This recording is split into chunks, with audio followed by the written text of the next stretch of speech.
Perfectionism is holding you hostage. It's a chain that you need to break to be better, to unlock your full potential. You are holding yourself hostage because perfectionism is something that you build up upon yourself. So there's a clear difference between perfection and perfectionism. Perfectionism is the habit, and perfection is what we're aiming for. But what is that thing that we're aiming for? Because if you're following the general concept of perfection, then that is something that you can achieve. I cannot achieve. None of us can achieve because that's impossible. But if you change your concept of what perfection is, then you might be able to achieve it, because sometimes you see somebody else's art style and you see that is what I want to do. Then their level is what will be the perfection status for you. That will be perfect for me. That will be perfect for what I want to do. So whenever you reach that level, you reach perfection. But along the way, the more you improve and the more your mindset changes, the more you realize that you will always want to learn more, because you can always learn more. And you will always want to learn more, because the more we improve as artists, the more we hunger for improvement. There's nothing bad to want it to be better, wanted to achieve that quote-unquote perfection. There's nothing wrong with that. But perfectionism, on the other hand, is always bad, because not only you're putting obstacles upon yourself, you're making yourself worse of an artist, even though it feels in the moment that you're doing better. So sometimes you don't even notice it, but you have it. Perfectionism can be a really obvious thing, and perfectionism can be small things that are growing on you and you don't even realize it. So perfectionism is a habit, and habits are like bricks. You can use these bricks for a good foundation, and without a foundation you can build up a strong and solid building or anything. But if you pick up the bricks to only build walls, and you brick wall after wall after wall after wall, that only does not have a purpose. It's meaningless, and you're only putting obstacles for yourself. You need to stop building obstacles. It's easy to stop yourself from picking up a brick, but it's super hard, almost impossible, to break down that wall that took years and years and years to build. Some walls are easier to break than others, but in general, breaking a wall, it's harder than stopping yourself from picking up that brick. So how do we stop ourselves from picking up the bricks for walls, and how we guide ourselves to build foundations? So luckily you're not alone. There's always communities. There's so many people in the world, but it's so easy to feel disconnected because the only thing separating us, it's a wall, it's a screen. We cannot see each other, but there's people there. So the intent of perfectionism is a good intent, because your brain wants you to be better. Your brain wants to achieve that you want. But at the same time, perfectionism is a way of insecurity, because you are fixating on small things that do not contribute on the progress, but it makes you feel like it does, because it's something that you can do. Here's the thing. You want what you cannot do. Oh, I want to be like that artist. I cannot be like them right now because I'm not them. I cannot do what this person does right now because I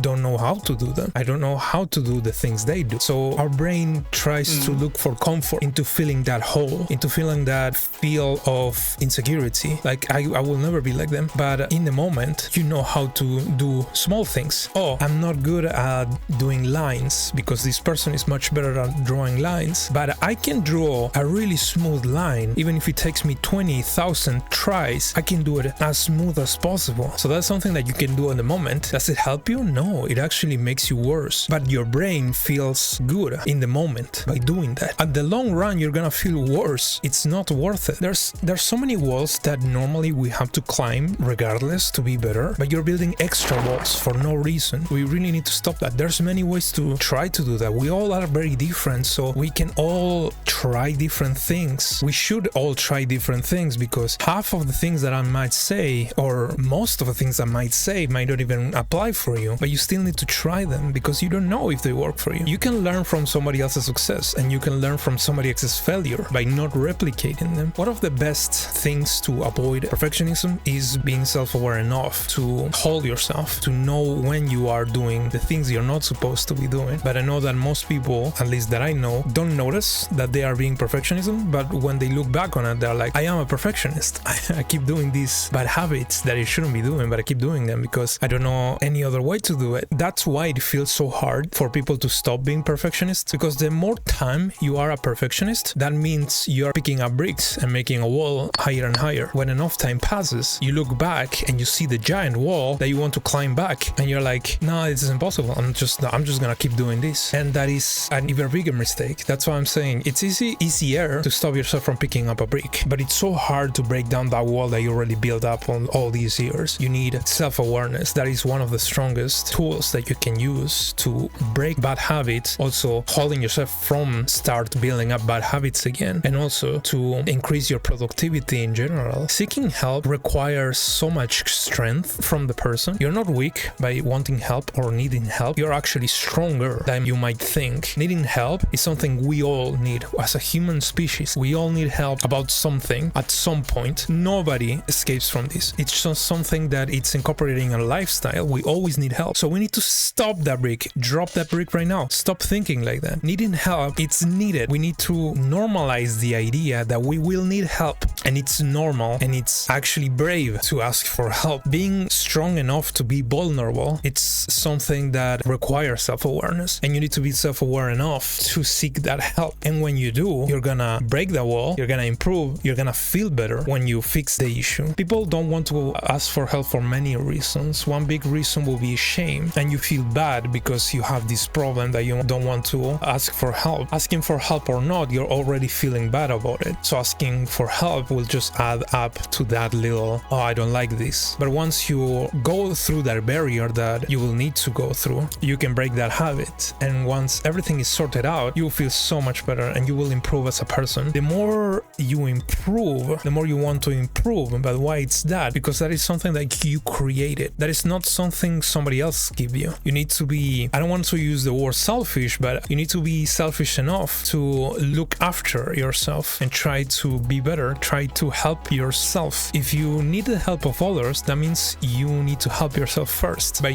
bringing your butt out of your comfort zone and go ask for help because you need it. We all need help, as I mentioned, and I want to emphasize on that because any task that requires self-awareness and effort for you to push through, it can be so much easier if you involve other people. If you think you don't need help, direct help at least from others, that means you're self-aware enough to go seek the things you need: information, guidance, criticism, words of encouragement, or whatever. Putting your work out there and stuff, and interacting with people, interacting with communities, interacting with creators, etc., etc. And when you think you're still struggling, that means you need help and you need to ask for help. If you don't mind, even if you have people of trust, you can just be transparent. What's wrong with being transparent? That goes back to the insecurities. Perfectionism is all about insecurities, and I think that not only applies to perfectionism, but applies to every negative aspect of you and every negative aspect of me, of anybody. We need to be transparent enough to point out when something's wrong, because when you don't know how to fix something, maybe somebody else will. Maybe somebody else can help you. So when you're transparent and you let people know, like, this is a problem that I want to work through, people might help or support you or both. There's nothing you can lose by being transparent if you're transparent in the right places. If you have a supporting community, if you have a supporting group of friends, if you have a supportive family. If you don't, that means you're not committed enough to go through these perfectionism walls. In this time and age that we all connected and we all have so much access to different communities and different people, there's communities for everybody. You don't need to go in person to be part of a community. If you feel like you're alone, you have so many communities around the topics that you enjoy. There's communities for everything. You should find your place where you think you belong, where you're comfortable with. There's a place for everybody. There's a place for all of us. I made my friends when I was an adult. I grew up without friends. I was very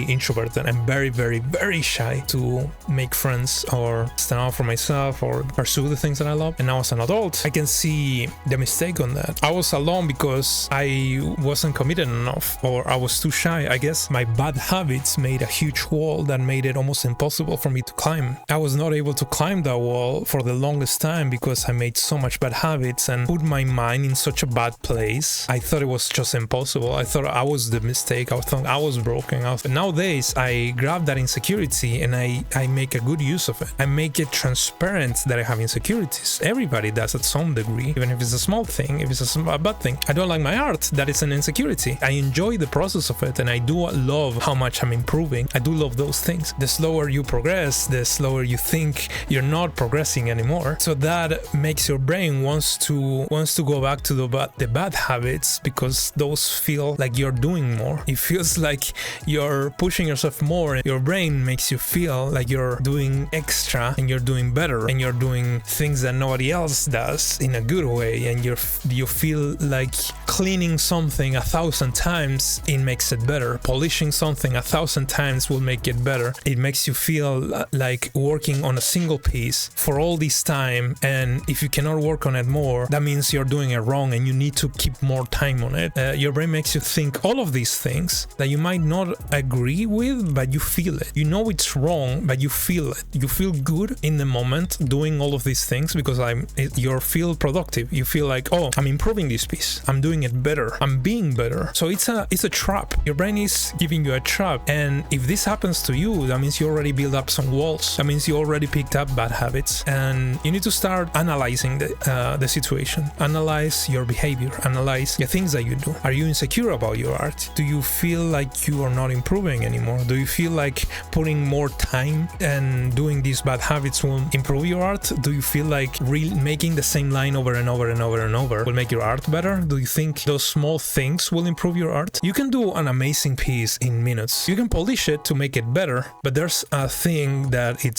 will be called overdoing it. You don't overcook a meal because you will burn it, but you can cook it all the time you want. You can season it all the time you want. I'm gonna put this chicken in the oven for 2 hours. Okay, I'm gonna take it off the oven. I'm gonna put some salt, pepper. I'm gonna like put some seasoning. I'm gonna put it back in the oven for 5 more hours. You take it off, you put even more seasoning, and you put it back in the oven 10 more hours. You unpacked a lot of seasoning over this chicken until it's a pile of condiments that is burnt out to the ground. Is that perfect for you? It might be an extreme example, but fixating on small things is like every morning going to a mirror and looking at your hair, trying to see how much it grew. You cannot see it. You won't be able to see it. It's something that you only will be able to see it when you look back, when enough time passes. So you stop thinking about it. You let it go until the time is right to look back on it. The idea of perfectionism is only bad. There's never an occasion where perfectionism was good. Trying to reach perfection might be something different, but perfectionism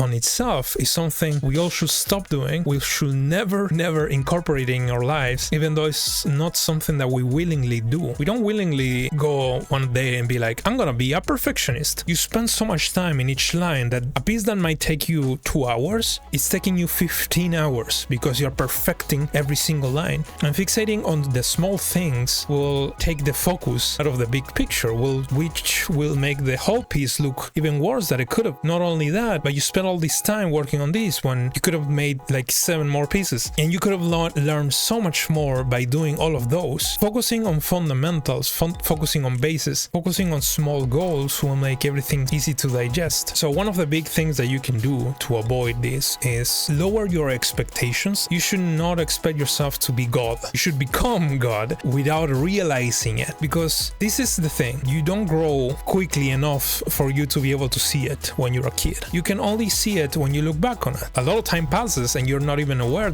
of how much you grew until you look back on a picture of yourself 20 years ago and you're like, I was a baby. Same goes for art. It's not something you should compare from piece to piece. Like, oh, I'm trying this new thing and I think my art looks better. Yeah, that's awesome. That's cool. But your art is not gonna level up 20 times more from one piece to the other. You need to practice many things. You need to try new things. You need to stop like bad habits, incorporate good habits, keep being consistent, etc., etc. There's so many things that you need to do in order to improve. So it's not something that you can just like do a check mark. I did one of each. That means I evolved. That means I'm good now. No, it's something that you need to do repeatedly until it's incorporated on you, so you can do it without thinking about it. You start thinking about it and you end up not thinking about it, but that is still there. That is the main goal, for all of these good habits to be part of you without you even noticing it. That would be ideally the best case scenario. One big thing as well that keep people from stopping perfectionism is they punish when they do something bad. This art is terrible, that means I'm terrible, and they start like bullying themselves. In reality, you should just like take that art out of the way as quickly as possible and start the new one, so your brain can focus on what's new,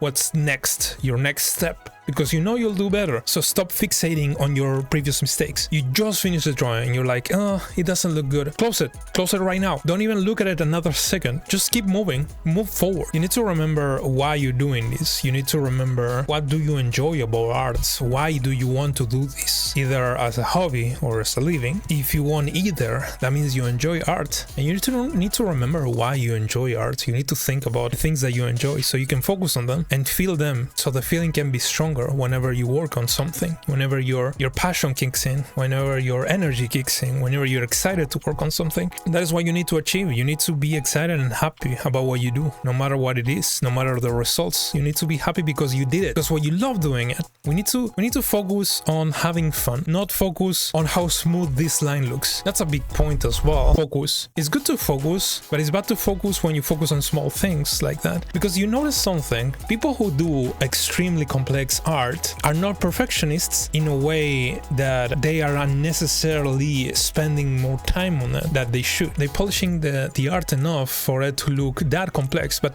to their eyes, it could look better. I could do better than this. I could make it look even better. And that's where perfectionism will kick in on their situation. So this applies on many levels, but perfectionism is something that is in every level of complexity. Perfectionism will keep us from finishing and moving forward. Perfectionism paralyzes you. It doesn't let you move forward because perfectionism is a pause button. It's a button that when you click it, you stick on time. You stick in the moment. You don't move forward. Perfectionism will never let you move forward. If you want to improve, you want to move forward. We all want to move forward. We won't be able to move forward if we don't get rid of this button, because this button will only make us stay in place. And we don't want that. We want to keep moving. We need to keep moving. So we need to let it go. And I know it sounds easy to say and it's hard to do. And that's why I mentioned it. You're not alone on this. If any of you are struggling with perfectionism for any particular reason, let me know. I would love to have discussions about this. I would love to hear people's opinions and people's experiences with perfectionism. Actually, I think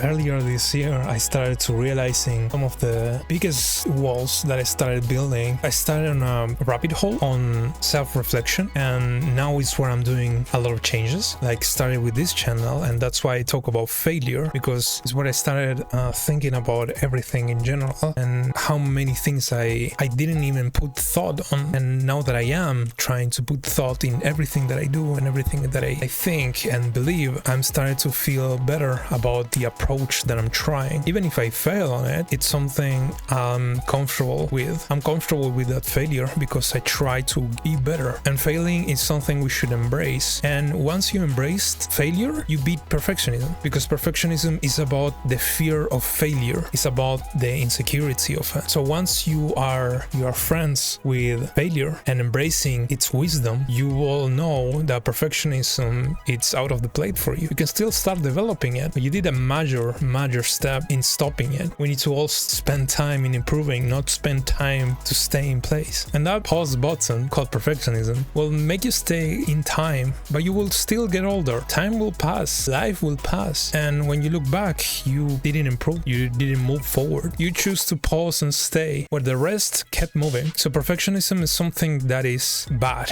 It's awful. We all know that perfectionism is something that it has no appeal. Perfectionism is something that it keeps us from growing and improving and learning and being better. It does the opposite. It brings you to the wrong direction. So you need a strength to be able to beat it. But like I said, you're not alone on this. You can talk about it with many people. We can hear other people's thoughts, other people's approach to it. Maybe we can learn from each other. What do you do to prevent perfectionism? It's a big discussion and I would love to talk more about it, but I think I've been talking way too much. I derailed from the topic a few times, but I could be talking about this for hours. But I want to edit this video, so I'm just start wrapping it up. TLDR, we are not alone and we shouldn't be alone. You don't have to be alone. So if you're alone, it means you're choosing to be, because there's so many communities and there's so many people out there. We are out there. We are here. We can talk. We can connect. We can share experiences. We can share wisdom. We can share a moment. We are sharing a moment right now. You are listening to whatever I have to say, and I appreciate you being there. So if you feel alone, I hope you know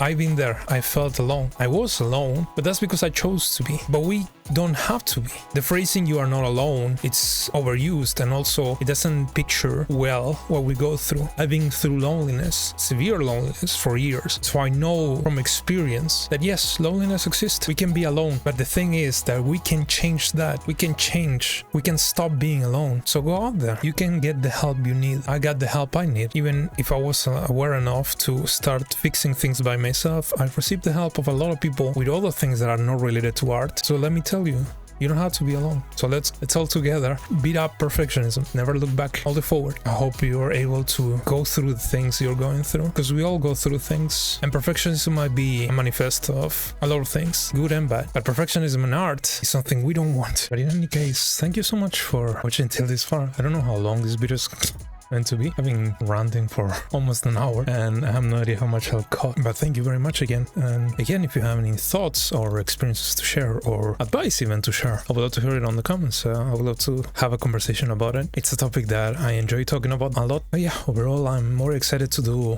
videos about topics like these ones, because I have a lot to say and it might derail sometimes, but it's all in the same area of conflict in within ourselves, if that makes any sense to you. There are topics that I love, and it's mostly self-improvement and stuff like that, but this channel is related to art, so I'll try to stay focused as much as possible about the topic and how it's affecting the art, so the artist. So in any case, thank you so much again, and hopefully I'll see you next time. Have a good one.